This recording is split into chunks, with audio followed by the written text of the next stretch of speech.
this. So next time you want to replace your buttons, you don't have to take this whole effing thing apart. All you need to do is take a flat-headed screwdriver, hopefully this is in camera, and go to the bottom, press and lift up the button, take out the cracked button, replace it with a new one, and be done with it. The moment you start peeling this thing back, those little springs are a major pain in the butt. If you do find yourself in a position where you've already taken it apart, you gotta put it together, the best way to put it together is take all those little spring mechanisms out. Actually, no, take them out, take the buttons out, then put the spring mechanisms back, make sure they are seated properly, then put the faceplate back on, then slowly put the buttons in one at a time. That's the only way you're gonna do it. Otherwise, if you try to do it with the buttons dangling, trying to get it in there, you're gonna shake it the wrong way. Like a mechanism's gonna fall out, and you have to do it over and over and over and over again, which I did about 4 or 5 times before I got mad. There you go, you're welcome. All right, I figured I'd record a video for the next poor soul that has to endure this. Allow me to walk you through this. This is the found in the car HVAC control panel front plate, face plate. It's found in E39 5 series, E46 3 series, probably the E53 X5 and the whatever the hell E code is for the X3. It's fairly common throughout all of them. Now, what happened was on mine, because I'm anal retentive, there's a crack. There we go, crack on the heat button, and I think there might have been one on the cool button, and I can't stand that. So I decided to put myself in for a lot of punishment and buy this thing. This is a replacement cap set that at first I thought, shit, I can just take the old set apart, take this plate and use that. And then I realized there's these white dots on here, sons of bitches. They mark this up so that you won't put this in your car. Instead, you would use this for the buttons. And while it's not abundantly clear how to get the buttons out, I figured out how to do it, and I'm going to share it with you. And the reason why that's important is 2 things. One, you can reuse your original plate, great, because it doesn't have the white marks on it. But when you go to put all this crap back, and if you've ever done this before, you'll understand the madness here. The way these buttons work is you need to take your little tiny Asian fingers or a needle nose set of pliers and gently, can you turn it on, please? Place these in here in a certain position. There we go. And when you do it just right, it'll sit in there. And when you push the button, it moves it up. But you can see what happens when you touch the button, it falls right out. So what that means is as you're trying to put the board back together on it, every slight little gyration causes these little mother effers to fall out. And so it occurred to me, if I could take all the buttons out, because I'm going to replace them anyway, then I can push this down and have a better success of putting the cap back on without having the buttons fall out. Because once you put this on, the little rockers won't go anywhere. So to get them out, you need a small little screwdriver. We're going to use the crappy set for now.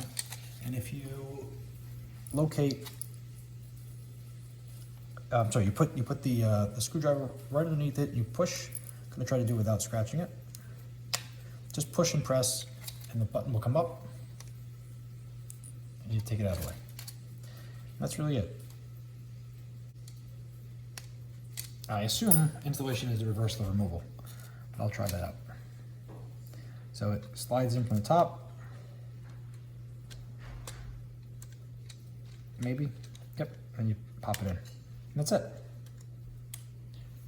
So easy.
now, when you have all these buttons in there, you're less likely to jump out, and you're going to put the top back on, which is the most annoying thing in the world.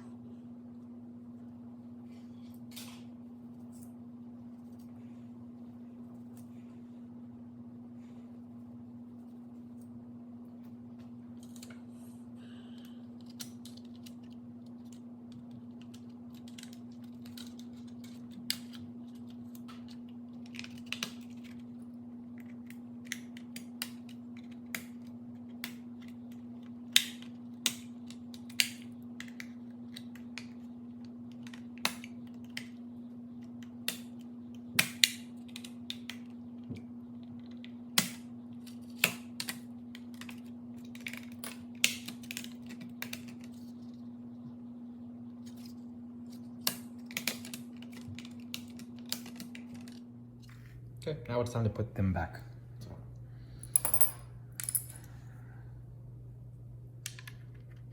It's pretty straightforward. Put in the top part first and push in. If